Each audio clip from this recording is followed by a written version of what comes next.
All right, welcome back to our live show. Do you know which Virginia county is the moonshine capital of the world? The Library of Virginia will reveal that answer and explore the impact of Prohibition on the Old Dominion with two very special events. Here to tell us more are Greg Kimball from the Library of Virginia, along with Chris Curtis, Deputy Secretary to the board at the Virginia ABC Board. And we welcome you both to Virginia this morning. Thanks for coming in, guys. Thank you. Chris, I want to start with you. You started as an agent, right? That's correct. And you worked your way all the way up to the top. That's pretty amazing. That's kind of the story we all want to hear from somebody working in any kind of setting. You started in the 70s, is that right? Started in the mid-70s when I got out of school, and it was a wonderful place to work, is a wonderful place to work, and I decided to stay there for my entire career. Yeah, definitely, and obviously had a big impact, and it's had a big impact on you as well. This time period in American history, when it was underway, it was current events, as we all learn in school, and this was just life. This is how people addressed certain situations, but as we look back at it, it's really a dynamic time. It is. Virginia had prohibition before the federal government did in 1916. And it's interesting in Virginia, we have, of course, the famous moonshine stories, and Franklin County was one of the epicenters of that. But it was really spread across the whole state. We did a map of all the different enforcement, and places like Norfolk, especially with the naval base, was also a place where that was a big thing. And we have the records of the commission that ran prohibition. So you see in that everyday people that are caught up legally in this. There are complaints to the commission to send out enforcement agents to deal with situations that are going on all across the state.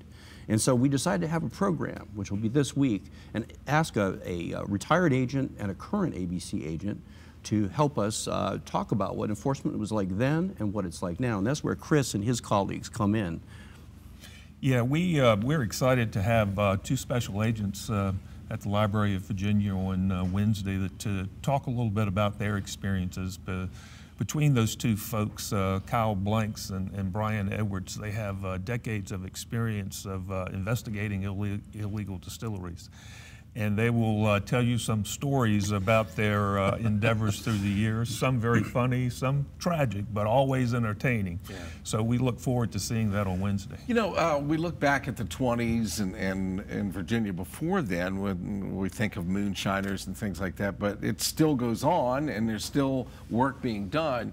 Obviously, you weren't around back then, but I'm sure you heard when you came in the 70s, some of the old timers back then had some stories that you learned about that obviously just major folklore almost. Yeah, absolutely. The Library of Virginia has done a great job in showing this society's very long and complex history with alcohol. We went from it being not taxed and not regulated to it being prohibited to the state we find ourselves in now where it's both taxed and regulated. But regardless of what status alcohol was in, it was always folks out there that would produce the product, and because there was always a demand for the product.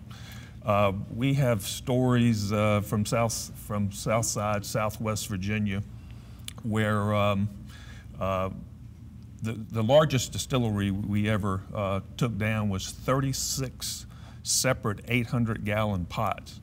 Now, most legal distilleries we have in Virginia today are not that big, and we have 50 of them. And nobody was watching it, nobody was quality control, it was just going. Yes, they have, my experience with illegal distilleries, they have some goals, which is to make as much as they can, as quickly as they can, but sanitation and quality is not necessarily at the top of their list. No. Get that turnaround. When people come into the Library of Virginia, this is obviously, you've got a lot of artifacts, and you're going to have some experts there. This is going to be a fun thing for you. It's got to be. This is one of the most exciting exhibits I've ever done. I've done quite a few over the course of my 30 years in museums. You know, we have 2 period films of Virginia, still busts, so you actually see them in action. We have from Franklin County, from the Blue Ridge Institute, some beautiful examples of actual stills that are in. We have a bottle of moonshine that ABC very kindly lent us with its evidence tape on the top of it. Nobody's broke into it yet, so it's all good. Wouldn't recommend it. Yeah. And ABC, I should say too, has been our partner through the entire project. So it's been a really fantastic relationship between the 2 agencies. Is there any tasting going on? Well, that's a good question. We actually did brew a specific brew with Three Notch Brewery, not too far from here. They did a special brown ale for us, and we'll be re-releasing that in the fall. And we did a tasting with a distillery in Nelson County that came out. So.